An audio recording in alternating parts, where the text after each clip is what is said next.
Study IQ IAS, आपका selection हमारा mission.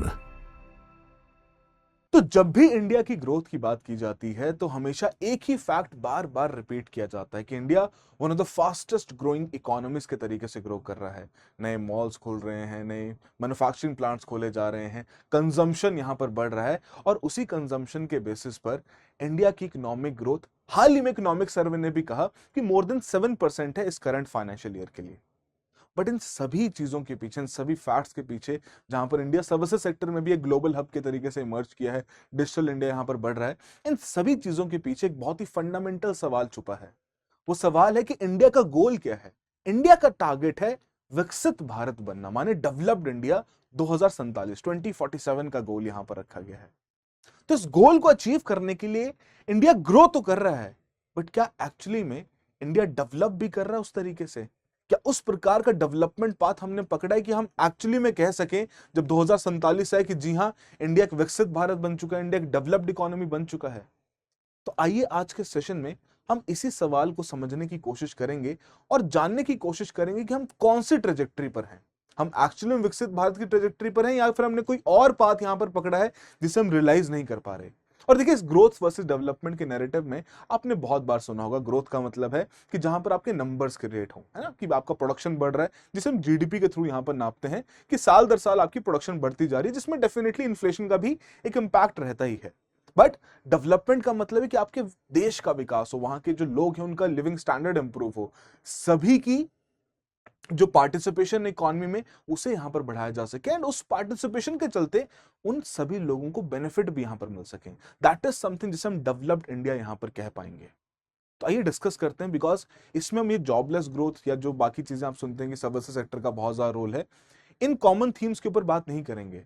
हम बहुत ही कोर और स्ट्रक्चरल थीम्स के ऊपर बात करेंगे जो कि शायद आपने पहले देखा जरूर हो बट उतने अच्छे से उसको समझा ना हो या उसके ऊपर इतना ध्यान ना गया हो। तो ये शुरुआत करते हैं आज के सेशन की। मेरा नाम अरविंद गुलेरिया है। तो जैसे कि अभी हाल फिलहाल में इकोनॉमिक सर्वे आया और उसमें यही बताया गया for the current financial year कि मोर देन 7% की इकोनॉमिक ग्रोथ है और उसी इकोनॉमिक ग्रोथ में, उस जीडीपी में सबसे बड़ा कंट्रीब्यूशन यहां पर रहा है कंजम्पशन का, राइट। और वही कंजम्पशन अगर देखा जाए तो मतलब मानिए कि जो डोमेस्टिक कंजम्पशन, मतलब आपके और मेरे जैसे जो लोग मार्केट में जाके सामान खरीदते हैं, तो हम बेसिकली इंडियन इकोनॉमी में कंट्रीब्यूशन यहां पर क्रिएट करते हैं। अब हालांकि 60% का कंजम्पशन शेयर होना कोई बुरी बात नहीं है कि अगर आपके जीडीपी में प्राइवेट कंजम्पशन 60% कंट्रीब्यूट कर रहा है, that is not a bad thing. But at the same point of time ये जो पर्टिकुलर ट्रेंड है ये ज्यादा बेहतर होता है उन इकोनॉमीज में जहां पर ऑलरेडी डेवलपमेंट हो चुकी है, जहां पर उनका मैन्युफैक्चरिंग सेक्टर और स्ट्रेंथन हो चुका है और हाई वैल्यू की मैन्युफैक्चरिंग यहां पर की जा रही है। एंड वेरी वेरी इंपॉर्टेंटली, ये जो कंजम्पशन है ये देश के हर एक नागरिक के द्वारा किया जा रहा है। बट इंडिया के केस में हम क्या देखते हैं कि भैया यहां पर तो के शेप्ड कंजम्पशन पैटर्न है। हालांकि आपने के शेप्ड कंजम्पशन पैटर्न जब पोस्ट कोविड इकोनॉमिक रिकवरी सुनी होगी तब उस समय पर भी ये टर्म बार बार हाईलाइट किया गया था कि के शेप का मतलब है कि भैया कुछ एक सेक्टर्स तो ग्रो कर चुके हैं बट कुछ सेक्टर्स में अभी भी उतनी ग्रोथ नहीं आ पाई है जो कि पेंडेमिक की वजह से वहां पर इंपैक्ट हुए हैं। Similar is the case with the K shape consumption pattern, जहां पर हम कहते हैं कि कुछ इंडिविजुअल्स यहां पर बढ़ चढ़ के कंजम्पशन कर रहे हैं बट कुछ जो इंडिविजुअल्स हैं उनके द्वारा कंजम्पशन में कोई बहुत बड़ा कंट्रीब्यूशन यहां पर नहीं किया जा रहा।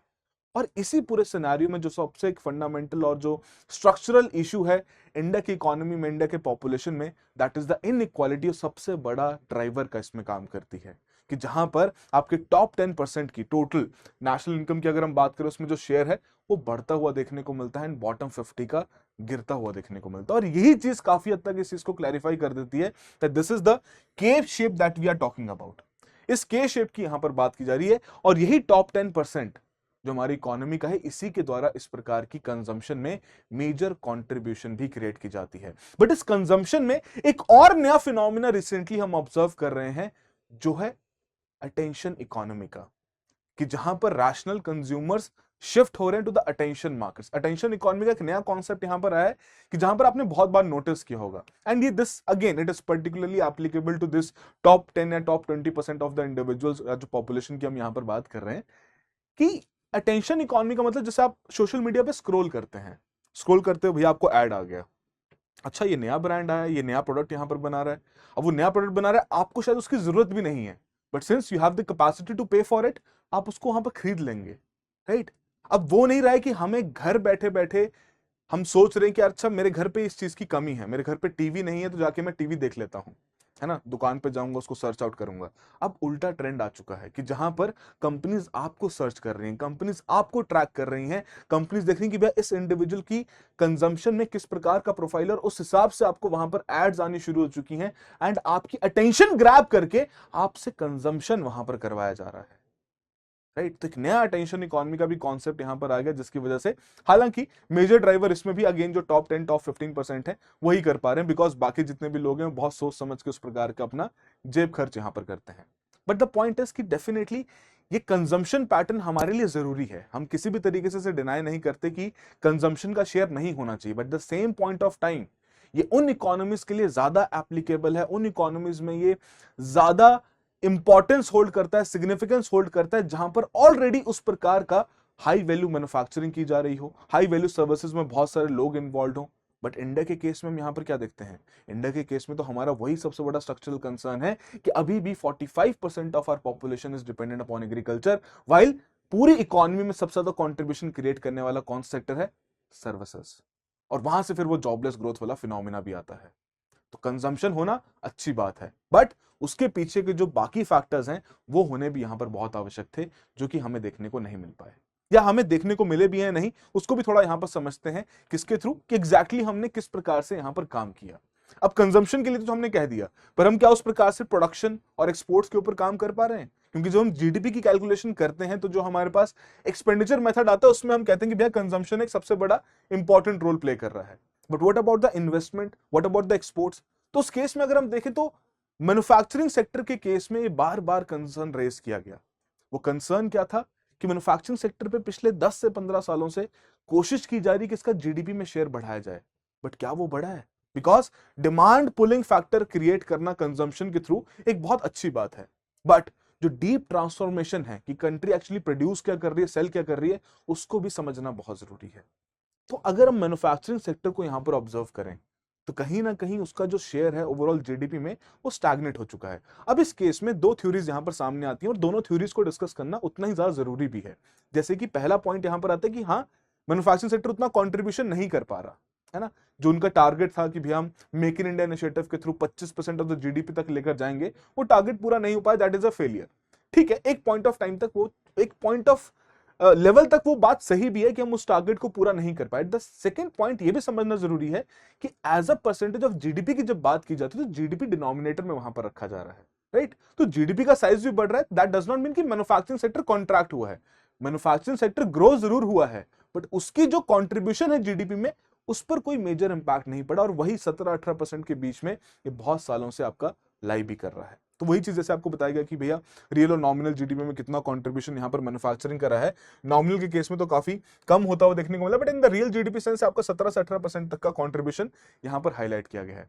अब इसमें जो दूसरी साइड एक ग्राफ दिया गया, दैट इज समथिंग जिसको समझना बहुत ज्यादा जरूरी है कि यहां पर आपका जो जीवीए डिफ्लेटर, उससे हम ये जान पाते हैं कि भैया किस प्रकार की प्रोडक्शन, कितनी वैल्यू की प्रोडक्शन यहां पर डिफरेंट सेक्टर्स क्रिएट कर रहे हैं। अब उसके इसमें सर्विसेज सिग्निफिकेंट कर रहा है, एग्रीकल्चर को वैसे ही एमएसपी सिस्टम के थ्रू एक अच्छा बेनिफिट मिल जाता है, अच्छा प्राइस वहां पर मिल जाता है फार्मर्स को अपनी क्रॉप्स के लिए।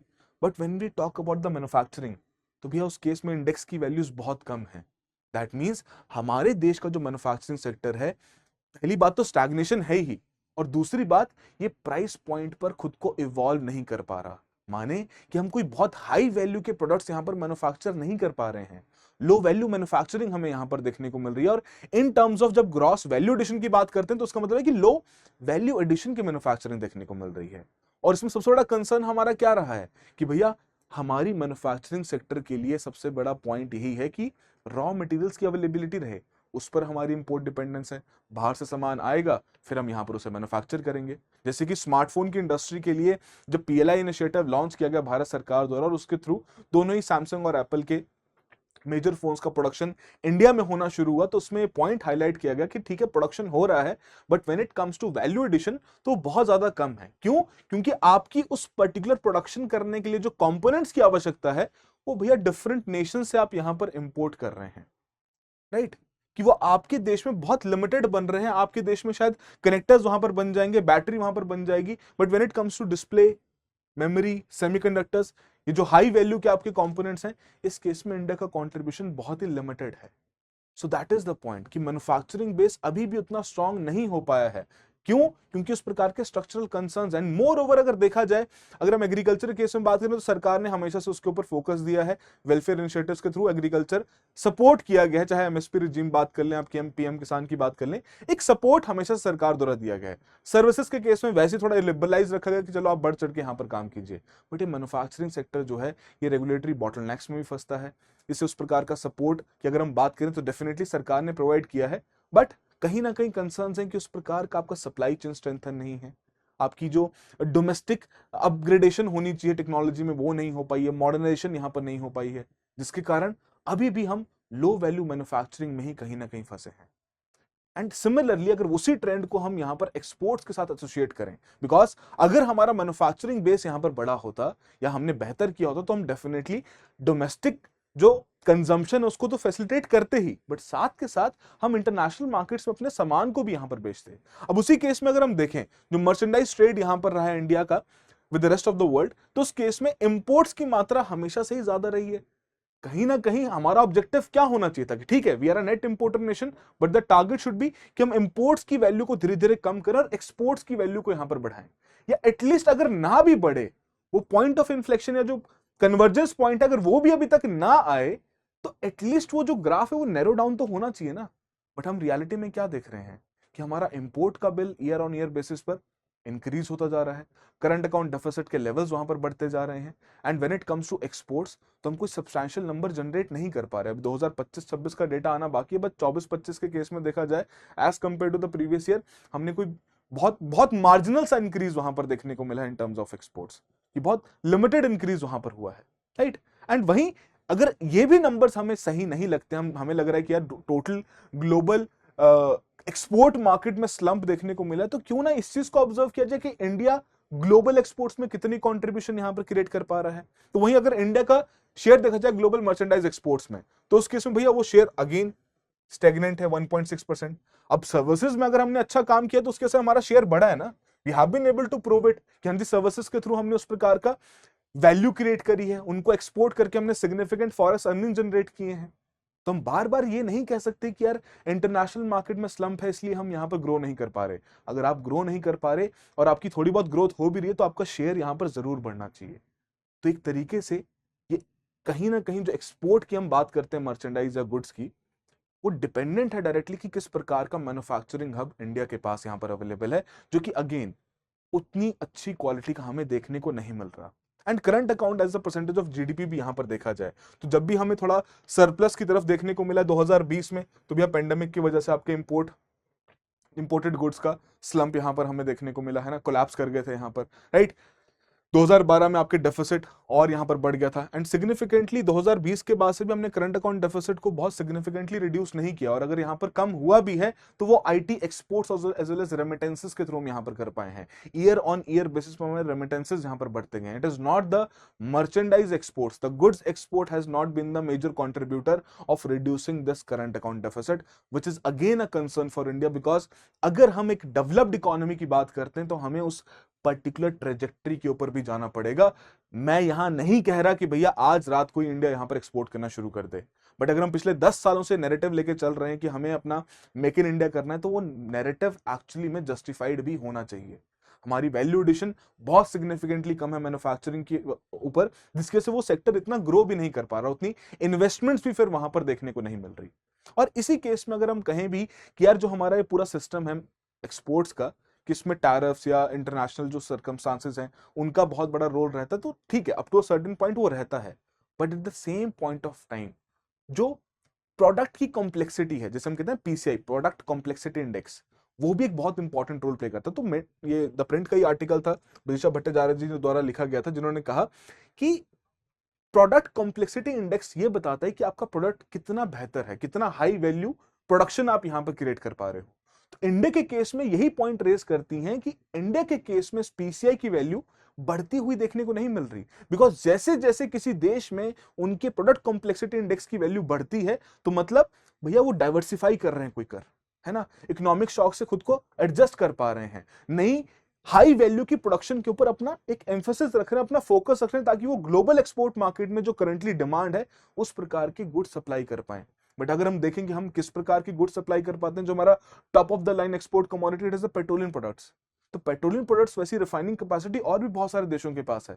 मैं ये नहीं कह रहा कि भैया वो बहुत लो वैल्यू की आउटपुट है, but definitely high value output है, बट दैट इज समथिंग जो कि बाकी देश भी कर पा रहे हैं। व्हाट इज डिफरेंट जो कि इंडिया यहां पर कर पा रहा है अपने ऐसे गुड्स के प्रोडक्शन और उनके एक्सपोर्ट्स में। तो यही प्रोडक्ट कॉम्प्लेक्सिटी इंडेक्स इस चीज को डायरेक्टली यहां पर रिफ्लेक्ट भी करता है। तो एक तरीके से देखा जाए, जो अभी तक हमने दो पॉइंट्स देखे हैं कि एक तरफ हमारा स्ट्रॉन्ग डोमेस्टिक कंजम्पशन है और दूसरी तरफ हमारा जो मैन्युफैक्चरिंग सेक्टर है वो स्टेगनेंट हो चुका है, एंड जो एक्सपोर्ट की कॉम्प्लेक्सिटी है वो भी हमारी मॉडेस्ट है। हमने कोई बहुत मेजर तरीके से इसे चेंज नहीं किया है, बहुत मेजर तरीके से इसे रिवोल्यूशनाइज नहीं किया है। अब इन दोनों चीजों के कॉम्बिनेशन की वजह से एक बहुत बड़ा डेंजर साइन यहां पर इंडिया के लिए आ सकता है, और वो डेंजर साइन क्या है वो भी हम डिस्कस करेंगे। बट बिफोर दैट एक सिंपल सा सवाल आप सभी के लिए कि फाइनेंशियल 2024-25 से कौन सा देश है जो कि भैया largest source of FDI into India की तरीके से यहां पर इमर्ज हुआ है। चार ऑप्शंस आपको दिए गए हैं, सिंपल सा सवाल है, थोड़ा सोचिए इसके बारे में और करेक्ट आंसर चैट बॉक्स और कमेंट बॉक्स में जरूर मेंशन कीजिए। एंड सेंस अगर आप लोग भी सिविल सर्विसेज तैयारी कर रहे हैं एंड इकोनॉमी सब्जेक्ट में अगर आपको कुछ कंसर्न्स देखने को मिल रहे हैं, कुछ चैलेंजेस फेस कर रहे हैं, तो आप डेफिनेटली इस इनिशिएटिव का हिस्सा यहाँ पर बन सकते हैं by just scanning this QR code, right. और आपके कोई डाउट्स भी हैं तो आप डेफिनेटली मुझे भी कनेक्ट कर सकते हैं, I will be more than happy to assist your doubts. And currently study IQ द्वारा आपकी प्रिपरेशन को और बेहतर बनाने के लिए 2026, 2027, 2028 तीनों ही ईयर्स को टारगेट करते हुए लॉन्च कर दिए गए हैं कोर्सेज। आप डेफिनेटली जाके उनमें एनरोल हो सकते हैं। पर्टिकुलरली 26 के लिए तो हमारा एसआईपी कोर्स, अगर आपकी प्रिपरेशन हो चुकी है, आपको रैपिड रिविजन करना है, दैट इज समथिंग जो कि ये कोर्स आपको प्रोवाइड करेगा along with the practice sessions, कि आपके मॉक टेस्ट भी यहाँ पर कंडक्ट किए जा सके। तो we have prepared a 75 dedicated test जो कि सेक्शनल और एफएलटीज में डिवाइड किए गए हैं, ताकि आपका पूरा सिलेबस प्रैक्टिस के थ्रू भी यहाँ पर कवर किया जा सके। एंड 27 के लिए हमारा जो P2I इनिशिएटिव है, प्रीलिम्स से लेकर इंटरव्यू तक का जो इनिशिएटिव है, that has been designed in such a manner कि आपकी जो भी रिक्वायरमेंट्स हैं इस पूरे एग्जाम को क्लियर करने के लिए उस हर एक चीज के ऊपर काम किया जा सके। सब्जेक्ट बाय सब्जेक्ट आपका कवरेज रहेगा लाइव क्लासेस के through, notes, mentorship, mock test, answer writing with valuation, everything is covered. And अगर आप अपना प्रीलिम्स क्लियर कर दें, the refund will be given to you of whatever amount you have paid, आपको refund कर दिया जाएगा। एंड फ्री ऑफ कॉस्ट आपके लिए मेंस रेजिडेंशियल प्रोग्राम यहाँ पर अवेलेबल रहेगा। सो डेफिनेटली जाके चेकआउट करें इन कोर्सेज को, एनरोल करें एंड अपनी प्रिपरेशन को और बेहतर बनाएं। And while enrolling you can use the code of ARG life for the maximum discounts. And currently rank booster sale चल रही है भैया, 14 फेब आपका लास्ट डे है, तो वेट मत कीजिए। अगर आपके लिए फाइनेंशियल वायबिलिटी का कंसर्न है तो दैट इज समथिंग जिसको आप यूज करके अपने लिए कम दाम पे भी कोर्स को यहाँ पर खरीद सकते हैं। ऑलराइट, नाउ द पॉइंट कि हमारे जो करंटली कंसर्न दिखने को मिल रहा है, द कंसर्न इज कि एक तरफ स्ट्रॉन्ग कंजम्पशन है और दूसरी ओर हमारा मैन्युफैक्चरिंग उतना अच्छा नहीं है, हमारा एक्सपोर्ट की कॉम्प्लेक्सिटी उतनी बढ़ नहीं रही, हम अच्छी चीजों का एक्सपोर्ट यहां पर नहीं कर पा रहे। तो इस पूरे सिनेरियो में इंडिया फिर किस तरीके से इमर्ज होता है? इंडिया इमर्ज होता है एज अ कंजम्पशन मार्केट, एक कंजम्पशन पावर हाउस के तरीके से इमर्ज होता है। क्यों रिसेंटली बहुत सारे देश इंडिया के साथ उस प्रकार का ट्रेड एग्रीमेंट साइन करना चाहते हैं? And to talk about trade agreements also, अगर हम यहाँ पर एक्सपोर्ट की भी बात कर रहे थे, तो talk about trade agreements also, we have signed a lot of trade agreements, but उन ट्रेड एग्रीमेंट्स के चलते कहीं ना कहीं हमें बेनिफिट मिला है in terms of our integration with the rest of the economies, इन सभी चीजों पे बेनिफिट मिला है। But the same point of time हमारे इंपोर्ट्स की मात्रा भी बढ़ी है। एशियान का जो हमारा एफटी है वो सबसे बड़ा एग्जाम्पल है इस चीज का, right. But the point is कि अब यहां पर जो ग्लोबल कंपनीज हैं वो इंडिया को इस तरीके से नहीं देख रही कि वो यहां पर मैन्युफैक्चरिंग हब क्रिएट करेंगे, नहीं, वो यहां पर देख रही कि भाई बहुत बड़ा कंजम्पशन मार्केट है, अच्छा खासा पैसा यहां पर लोग कमा रहे हैं, बहुत चाहे लिमिटेड लोग ही कमा रहे हैं, बट वो कंजम्पशन को यहां पर ड्राइव कर रहे हैं। सो दैट इज समथिंग जिसकी वजह से अपने प्रोडक्ट्स को इंडिया में यहां पर लेके आना चाहते हैं। वो इंपोर्ट्स के थ्रू लाते हैं तो भैया डेफिनेटली उससे तो हमें कोई मेजर बेनिफिट यहां पर होगा नहीं। But the same point of time अगर वही कंजम्पशन यहां पर डोमेस्टिक प्रोडक्ट्स के थ्रू होती तो दैट इज समथिंग जिसके थ्रू हम लोकल वैल्यू एडिशन क्रिएट भी कर पाएंगे, और उस लोकल वैल्यू एडिशन के थ्रू जो हमारा एक बहुत बड़ा इंपॉर्टेंट पॉइंट है एम्प्लॉयमेंट क्रिएट करने का, वो भी शायद यहां पर अचीव हो पाएगा। बट अभी के लिए जो कंसर्न है कि स्ट्रॉन्ग आपका कंजम्पशन बेस है बट लो मैन्युफैक्चरिंग बेस, उसकी वजह से यहाँ के प्रोडक्ट्स इंडियंस को या हमारे डोमेस्टिक मार्केट को शायद इतने अच्छे ना लगे, तो बाहर की कंपनीज इंडिया में आके अपने प्रोडक्ट्स बेचना शुरू कर देंगी, जो कि अब अगेन अगर हम ईयू के एफटी की बात करें, यूके के एफटी की बात करें, या फिर यूएस के साथ जो ट्रेड एग्रीमेंट की डील चल रही है उसकी बात करें, तो डेफिनेटली वो कंपनीज एस्पायर कर रही है कि इंडिया में जाके इंडिया के इस मार्केट को यहाँ पर कैप्चर किया जा सके। अब इसी केस में दो चीजों का डिफरेंस पता होना बहुत जरूरी है। एक है बहुत बढ़िया मार्केट और एक है बहुत बढ़िया प्रोडक्शन बेस। बहुत बढ़िया मार्केट जो करंटली हमें देखने को मिल रही है, कैसे, in terms of our consumption, कि हमारा एक अच्छा खासा कंजम्पशन है, तो उस वजह से हमारा एक बढ़िया मार्केट है स्ट्रॉन्ग डोमेस्टिक कंजम्पशन के बेस पर, जिसके चलते कंपनीज यहां पर आना चाहती हैं।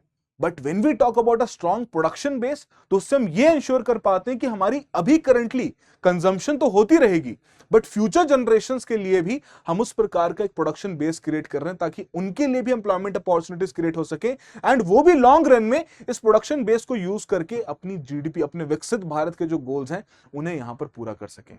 तो ये पर्टिकुलर चीज अब हमें डिसाइड करने की आवश्यकता है कि हम सिर्फ और सिर्फ एक मार्केट बन के रहना चाहते हैं या फिर हमें यहां पर एक स्ट्रॉन्ग प्रोडक्शन बेस भी क्रिएट करना है। तो दैट इज समथिंग जिसके ऊपर काम करना बहुत ज्यादा आवश्यक है। एंड टू टॉक अबाउट कि अगर हम यहां पर कहते हैं ना कि भैया जीडीपी में कुछ सेक्टर्स की कंट्रीब्यूशन बढ़ रही है, तो इसमें इकोनॉमिक सर्वे द्वारा बहुत ही इंपॉर्टेंट कंसर्न रेज किया, जो कि हमने भी एक डिफरेंट ऑल टुगेदर वीडियो में डिस्कस भी किया था, अगर आपने देखा हो, द फाइनेंशियलाइजेशन ऑफ इकोनॉमी। और फाइनेंशियलाइजेशन ऑफ इकोनॉमी का मतलब क्या है? देखिए, जो फाइनेंशियल सेक्टर है वो रियल सेक्टर को कॉम्प्लीमेंट करता है, उसको उधार प्रोवाइड करता है ताकि रियल सेक्टर वहां पर प्रोडक्शन कर सके, अपनी मैन्युफैक्चरिंग बेस को और बेहतर कर सके। बट अब हम क्या देख रहे हैं कि फाइनेंशियल सेक्टर का जो रोल है वो इकोनॉमी में, जीडीपी में, वो बढ़ता हुआ देखने को मिल रहा है। वो पैसा कैसे कमाता है? वो पैसे से पैसा कमाता है, उधार दिया, इंटरेस्ट कमाया, दैट इज इट्स अर्निंग। तो हमारे लिए कंसर्निंग फैक्टर बन जाता है कि अगर फाइनेंशियल सेक्टर ही आगे जाके बढ़ता रहे, कि पैसे से पैसा बनता जा रहा है, अब उसकी वजह से क्या रियल इकोनॉमी में कोई इन्वेस्टमेंट देखने को मिलेगी? नहीं देखने को मिलेगी। और उसका जीता जागता हमारे पास सबूत है कि जहां पर बीएफएसआई सेक्टर की अगर हम बात करें, पिछले 20 सालों में 50 गुना ये सेक्टर बढ़ा है। और इसकी जीडीपी की कंट्रीब्यूशन की अगर बात की जाए, तो 20 साल पहले हार्डली 6% तक का कंट्रीब्यूशन था। अब वही ये पर्टिकुलर सेक्टर 27% तक की कंट्रीब्यूशन दिखा रहा है, जो कि फाइनेंशियल सेक्टर को बिलोंग करता है, रियल सेक्टर को बिलोंग नहीं करता। Now that is the point which is a concerning। और इसी कंसर्न को लास्ट टाइम इकोनॉमिक सर्वे ने हाईलाइट भी किया कि भैया इस फाइनेंशियलाइजेशन को एक लिमिट तक ही लेकर जाओ। आपको एक्चुअली में रियल सेक्टर के ऊपर काम करना है। जो लोगों की यहां पर टेंडेंसी बढ़ रही है इन्वेस्टमेंट्स करने की, जो कि हम देख भी रहे हैं कि close to 20% of the households आपके मार्केट्स में अब इन्वेस्ट कर रहे हैं। एंड एसआईपी कॉन्ट्रीब्यूशन अगर देखी जाए तो 6 गुना बढ़ चुकी है 2016-17 से लेकर 2024-25 में, विच is again a very good thing कि लोग यहां पर मार्केट में इन्वेस्ट करना चाहते हैं। But that capital which is getting raise, जो इन्वेस्टमेंट यहां पर की जा रही है, उस कैपिटल को रियल इकोनॉमी में इन्वेस्ट करना बहुत जरूरी है। क्योंकि जब तक हम उसको इन्वेस्ट नहीं करेंगे, तब तक हम एक्चुअली में कोई नया गुड्स, कोई नई सर्विसेज क्रिएट नहीं कर पाएंगे। और जो कि जरूरी है कंसिडरिंग द फैक्ट कितना बड़ा पॉपुलेशन बेस है, कब तक ये काम यहां पर चलेगा, राइट। एंड अनदर पॉइंट, अगर हम यहां पर एफडीआई के केस में भी देखें, बहुत बार ये चीज प्रोजेक्ट की जाती है कि हाँ जी, एफडीआई के केस में इंडिया एक इंक्रीजिंग ट्रेंड यहां पर रिफ्लेक्ट कर रहा है, जो कि नेट एफडीआई फ्लोज के केस में देखा जाए तो रिपैट्रिएशन और आउटवर्ड एफडीआई की वजह से नेट एफडीआई यहां पर गिरा भी है। बट ये बिल्कुल यहां पर रिकॉग्नाइज करने वाली बात रखना जरूरी है कि जी हाँ, इंडिया ने उस प्रकार से अपने आप को इमर्ज किया है कि आप हमारे देश में आइए, इन्वेस्ट कीजिए, आपको उस प्रकार की रिटर्न्स भी मिलेगी। बिकॉज वो रिटर्न्स जब लेके इन्वेस्टर बाहर जाता है तो उसको खुशी भी मिलती है। बट उसी दौरान अगर हम एक और कंसर्न यहां पर देखें कि मोस्ट ऑफ द एफडीआईज कहां पे आ रही है, आपके कंप्यूटर सॉफ्टवेयर हार्डवेयर सेक्टर्स में, सर्विसेज सेक्टर में, ट्रेडिंग में, ड्रग्स फार्मास्यूटिकल में बहुत लिमिटेड है, ऑटोमोबाइल इंडस्ट्री में बहुत लिमिटेड है, कोर मैन्युफैक्चरिंग में बहुत लिमिटेड है। तो ये अगेन जो एफडीआई का ट्रेंड भी आ रहा है, ये भी बता रहा है कि यार मैं किस सेक्टर में जाना चाहता हूं, किस सेक्टर में मेरा पैसा यहां पर लगाना चाहता हूं, क्योंकि उसी सेक्टर में उसको ग्रोथ दिख रही है। और वही सेक्टर अगर ग्रो करते रहे जो अभी तक कर रहे हैं, तो जाहिर सी बात है हम उस प्रकार के विकसित भारत के टारगेट्स को पूरा नहीं कर पाएंगे। इनइक्वालिटी के लेवल्स और बढ़ते जाएंगे। सिर्फ टॉप के 10 से 15% लोग ही होंगे जो पैसा कमाएंगे, बाकी सभी लोग यहां पर वनरेबल स्टेट में रहेंगे। So that is not the developed India that we are aspiring. वो 2047 के टारगेट में उस प्रकार का विकसित भारत हमें नहीं चाहिए। हमें चाहिए कि यहां पर जब इन्वेस्टमेंट के ट्रेंड्स को भी देखा जाए तो सभी सेक्टर्स में यहां पर पैसा है, बिकॉज सभी सेक्टर्स में उस प्रकार का पोटेंशियल भी यहां पर अवेलेबल है। And to talk about a very very important indicator to with respect to FDI, अगर देखा जाए इट इज केरनी का, केटी केरनी का एक बेसिकली एफडीआई कॉन्फिडेंस इंडेक्स यहां पर रखा जाता है, जिसमें यह बताता है कि भैया किस प्रकार से यहां पर इन्वेस्टर का कॉन्फिडेंस है कि दोबारा से किसी देश में यहां पर वो इन्वेस्ट कर सकता है।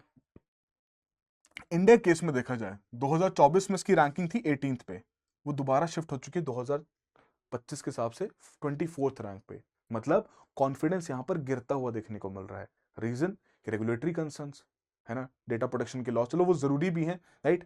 टैक्सेशन के कंसर्न्स, रेगुलेटरी कंसर्न्स, क्लियरेंसेज नहीं मिल पाती, बहुत सारी इन्वेस्टमेंट्स यहां पर आ जाती हैं बट उनको फिर उतना प्रोडक्टिव एनवायरनमेंट नहीं मिलता, या लैंड क्लियरेंसेज में बहुत ज़्यादा इशू लग जाता है, लैंड एक्विजिशन के डिलेज वहाँ पर बढ़ते जाते हैं। तो ये सारे कंसर्न जब कोई इन्वेस्टर देखता है तो भैया उसका कॉन्फिडेंस बिल्कुल गिर जाता है। एंड वही चीज़ वो इन्वेस्टर कम्युनिटी में भी प्रमोट करेगा कि जी नहीं, यहाँ पर अगर पैसा लगाओगे तो बहुत समय तक आपका पैसा स्टक हो जाएगा, आपको उस प्रकार का एक फास्ट क्लियरेंस माहौल नहीं मिलेगा जिसके चलते आप अपनी इन्वेस्टमेंट को जल्द से जल्द यहाँ पर ग्रो कर सको। And that is the reason कि जब हम फाइनेंशियलाइजेशन ऑफ इकोनॉमी की भी बात करते हैं तो कहीं ना कहीं फिर इन्वेस्टर्स का पर्सपेक्टिव क्या रहता है कि यार यहाँ के लॉन्ग टर्म एसेट्स में इन्वेस्ट करोगे तो शायद पैसा फंस सकता है, शॉर्ट टर्म एसेट्स में करो, स्पेकुलेशन से पैसा कमाओ और यहाँ से निकल जाओ। That is the particular reason 2025 में अगर आप देखें तो एफपीआई के आउटफ्लोज कितने ज्यादा यहाँ पर बढ़े हैं। अगर इतना ही स्ट्रांग और रेजिलिएंट इकोनॉमी अगर रहती तो उस वजह से कहीं ना कहीं एफपीआई के आउटफ्लोज को थोड़ा रिस्ट्रिक्ट कर पाते। लोगों को लगता है कि नहीं यार, यहाँ की इंडस्ट्री, यहाँ की कंपनीज बढ़िया ग्रो कर रही हैं तो उसी का बेनिफिट यहाँ पर लिया जाए और लंबे समय तक यहाँ पर सस्टेन किया जाए। इंडिया को जरूरत है इस समय पे लॉन्ग टर्म कैपिटल की, है ना, एक रेजिलिएंट कैपिटल की रिक्वायरमेंट है जो कि लंबे समय तक इंडिया का साथ दे सके, लंबे समय तक इंडिया के कैपिटल एसेट्स, इंडिया के प्रोडक्टिव एसेट्स में यहाँ पर अपनी इन्वेस्टमेंट करे ताकि रियल इकोनॉमी यहाँ पर फ्लरिश कर सके, अच्छे गुड्स एंड सर्विसेज की क्रिएशन यहाँ पर हो सके। एंड अगर इन्वेस्टमेंट के बारे में भी अगर हम और यहाँ पर बात करें तो प्राइवेट सेक्टर की इन्वेस्टमेंट को बहुत बार यहाँ पर हाईलाइट किया जाता है कि टोटल इन्वेस्टमेंट शेयर अगर देखा जाए तो प्राइवेट सेक्टर की इन्वेस्टमेंट यहाँ पर कम होती जा रही है। इट इज द गवर्नमेंट हर एक संभव प्रयास यहां पर कर रही है ताकि उस प्रकार से इन्वेस्टमेंट के ट्रेंड को इंक्रीज किया जाए। 2020 से लेकर 2025-26 तक का जो आपका फाइनेंशियल ईयर रहा है, सरकार द्वारा हर एक संभव प्रयास किया गया कि कैपिटल एक्सपेंडिचर को बढ़ाया जाए, खुद से भी और जो ग्रांट स्टेट को दे रहे हैं उसमें भी। बट वहीं अगर हम जो एक्सपेंडिचर इन्वेस्टमेंट पे किया जा रहा है as a percent of GDP देखा जाए तो एक स्लंपिंग ट्रेंड भी हमें यहाँ पर देखने को मिलता है, which is again not a very good thing for the Indian economy. We need more and more of investment as a percentage of GDP भी। हम जब जीएफसीएफ की बात करते हैं हमें उसका ट्रेंड बढ़ता हुआ चाहिए, बिकॉज चाइना ने भी या बाकी जो आपके ईस्ट एशियन डेवलपमेंट मॉडल की हम बात करते हैं तो उस केस में स्टेट द्वारा एक इंपॉर्टेंट रोल प्ले किया जाता है। क्यों? क्योंकि शायद वहां के प्राइवेट सेक्टर्स उतना काम नहीं कर सकते। बट जब यहाँ के हमारे देश के प्राइवेट सेक्टर्स जब all time high profits book कर रहे हैं तो उस प्रकार की इन्वेस्टमेंट क्यों नहीं कर रहे? डिस्पाइट इंक्रीजिंग प्रॉफिट्स या रिकॉर्ड प्रॉफिट्स फिर भी उनकी इन्वेस्टमेंट क्यों नहीं हो पा रही? बिकॉज अगर इन प्रॉफिट्स को भी बहुत बारीकी से देखा जाए तो जो टॉप 20 फर्म्स के प्रॉफिट्स हैं और जो टोटल कॉर्पोरेट प्रॉफिट है, टॉप 20 फर्म्स ही आपका 64% of the total corporate profit यहां पर कमा रहे हैं। तो कंपनीज के केस में भी ऐसा नहीं कि भैया सारी कंपनीज पैसा कमा रही है, नहीं, आपकी टॉप 20 कंपनीज हैं जिनके द्वारा मेजर प्रॉफिट्स यहां पर जनरेट किए जा रहे हैं। बट वो भी उस प्रकार की प्राइवेट इन्वेस्टमेंट के केस में उनका भी ट्रेंड यहां पर गिरता हुआ देखने को मिल रहा है। So that is something जिसके बारे में अगेन एंड अगेन सरकार ने भी कहा है, but there has to be certain collaboration with the government ताकि इस पर्टिकुलर कंसर्न को एड्रेस किया जा सके। बिकॉज अगर प्राइवेट सेक्टर इन्वेस्टमेंट नहीं करेगा तो हम उस प्रकार की वो लॉन्ग टर्म ग्रोथ यहाँ पर नहीं देख पाएंगे। और वो लॉन्ग टर्म ग्रोथ हमारे देश के लिए, और देश बनता किससे? देश लोगों से बनता है। तो वहां के जो हमारे लोग हैं जो कि करेंटली डेमोग्राफिक डिविडेंड के ट्रांजिशन को यहाँ पर विटनेस कर रहे हैं कि जहां पर वर्किंग पॉपुलेशन का नंबर 2031 तक आते आते 65% बढ़ जाएगा। तो भाई जो डिविडेंड है, ये डिविडेंड तभी रहेगा जब हमारा ह्यूमन रिसोर्स एक अच्छे ह्यूमन कैपिटल में कन्वर्ट हो, एक अच्छे ह्यूमन कैपिटल में कन्वर्ट होके किसी प्रोडक्टिव इकोनॉमिक एक्टिविटी में वहां पर काम करे एंड अपना क्वालिटी ऑफ लाइफ भी यहाँ पर इंप्रूव करे। सो दैट इज द पॉइंट कि हमें कहीं ना कहीं प्राइवेट सेक्टर की इन्वेस्टमेंट को बढ़ाना इसलिए भी जरूरी है ताकि इस प्रकार के ह्यूमन रिसोर्स को, जो कि हमारे लिए करेंटली डेमोग्राफिक डिविडेंड है, वर्किंग पॉपुलेशन का नंबर बहुत ज्यादा है, ये एसेट में कन्वर्ट हो, ना कि कल कोई लाइबिलिटी में यहाँ पर कन्वर्ट हो जाए। एंड कहीं ना कहीं अगर देखा जाए जो वेजेस की भी हम बात करते हैं तो रियल वेजेस की जो ग्रोथ यहाँ पर की जाए जिसको इन्फ्लेशन से एडजस्ट किया जाता है, तो रेगुलर वेजेस के केस में अगेन कॉन्ट्रैक्शन है in terms of real, not nominal but in terms of real, जहां पर हम इन्फ्लेशन से एडजस्ट करते हैं। कैजुअल वेज यहाँ पर जरूर बढ़े, सेल्फ एम्प्लॉयड के केस में यहाँ पर वेजेस कम हुए। तो it is a direct reflection कि इनफॉर्मल इकोनॉमी की प्रेजेंस अभी भी बहुत ज्यादा है। तो इन कंसर्न्स को एड्रेस करना पड़ेगा, तभी जाके आप विकसित भारत के जो गोल्स हैं उनको एक्चुअली में पूरा कर पाएंगे। हम नहीं चाहते कि हमारे जो विकसित भारत का गोल है वो सिर्फ और सिर्फ एक जीडीपी के इंडिकेटर के ऊपर डिपेंडेंट रहे, नहीं। हमें चाहिए इस विकसित भारत के गोल से इंक्लूसिव ग्रोथ हो, डेवलपमेंट की एक्चुअली यहां पर बात की जाए और उस प्रकार से इस डेवलपमेंट का हिस्सा हर एक नागरिक बने, हर एक नागरिक को उस डेवलपमेंट का बेनिफिट भी हो, और फिर जाके हम उस प्रकार का एक एक मॉडल यहां पर सेट कर सकें for the rest of the world, for the future generation, that this is how a particular nation should grow. But अब वही है कि पूरी चीजों को करने के लिए डेफिनेटली बहुत सारे स्ट्रक्चरल रिफॉर्म्स भी यहां पर लाने पड़ेंगे, स्टेप्स भी यहां पर लेने पड़ेंगे और एक बहुत ग्रेजुअल प्रोसेस यहां पर रहेगा। तो बट इस सेशन के थ्रू बस मेरा एक ही पॉइंट है कि कहीं ना कहीं इन कंसर्न्स के बारे में बात करने की अब आवश्यकता है। अगर हम अभी इनके ऊपर डिसीजंस नहीं लेंगे, अभी इनके ऊपर पॉलिसीज नहीं बनाएंगे, अभी इन कंसर्न्स को एड्रेस नहीं कर पाएंगे, तो फ्यूचर में उस प्रकार की जो हम चैलेंजेस अभी प्रोजेक्ट कर रहे हैं वो चैलेंजेस फिर एक्चुअली में रियल होते जाएंगे। तो हालांकि इस चीज को भी नजरअंदाज नहीं किया जा सकता कि भैया सर्विसेज सेक्टर ने यहाँ पर एक बहुत अच्छा कंट्रीब्यूशन क्रिएट किया है, ग्लोबल फोर्स का यहाँ पर काम किया है। सेंटर सरकार द्वारा जिस प्रकार की इन्वेस्टमेंट्स की जा रही हैं इंफ्रास्ट्रक्चर में, डिजिटल रेल्स में, इट हैज बीन फिनोमिनल, जिसकी वजह से ओवरऑल इकोनॉमिक ग्रोथ में एक बहुत बड़ा कंट्रीब्यूशन भी रहा है। फ्रंट एंड फर्म्स आपकी AI, clean energy, advance manufacturing में यहाँ पर अपने आप को एक्सपेरिमेंट कर रही हैं। डेफिनेटली वो चीज़ भी यहाँ पर करें। फाइनेंशियल सिस्टम आपकी हाउस होल्ड इनकम्स को प्रोडक्टिव चैनल्स की तरफ ड्रॉ करने की कोशिश कर रहा है। But the same point of time अगर हमें विकसित भारत पूरा करना है तो ये 4 इंपॉर्टेंट पॉइंट्स यहाँ पर रखने बहुत जरूरी हैं कि हमें कहीं ना कहीं हाई वैल्यू एक्टिविटीज के ऊपर शिफ्ट करना पड़ेगा। हमें कहीं ना कहीं रियल इन्वेस्टमेंट को प्रायोरिटाइज करना पड़ेगा। सिर्फ इन्वेस्टमेंट स्पेकुलेटिव नेचर की ना हो। प्रोडक्टिविटी गैप जो है कि जहां पर हमारे देश का जो ह्यूमन रिसोर्स है वो अच्छी प्रोडक्टिविटी यहां पर दिखा सके, हमारा कॉम्प्लेक्सिटी इंडेक्स में रैंकिंग और बेहतर हो सके, ऐसी एक्टिविटीज के ऊपर फोकस करना पड़ेगा। तभी जाके भैया इस डेमोग्राफिक विंडो को हम यहाँ पर हार्नेस कर पाएंगे और तभी जाके हम विकसित भारत भी यहाँ पर बन पाएंगे। तो आई होप आज के सेशन ने आपके एक परसेप्शन में, आपकी एक अंडरस्टैंडिंग में कुछ वैल्यूडेशन जरूर क्रिएट किया हो। और हम भी चाहते हैं कि आपके लिए भी इसी तरीके से वैल्यूडेशन और यहाँ पर बढ़ाया जा सके जिस तरीके का वैल्यूडेशन करंटली इंडिया को भी यहाँ पर जरूरी है। So that will be all the very best, have a good preparation. Study IQ IAS, आपका सिलेक्शन हमारा मिशन।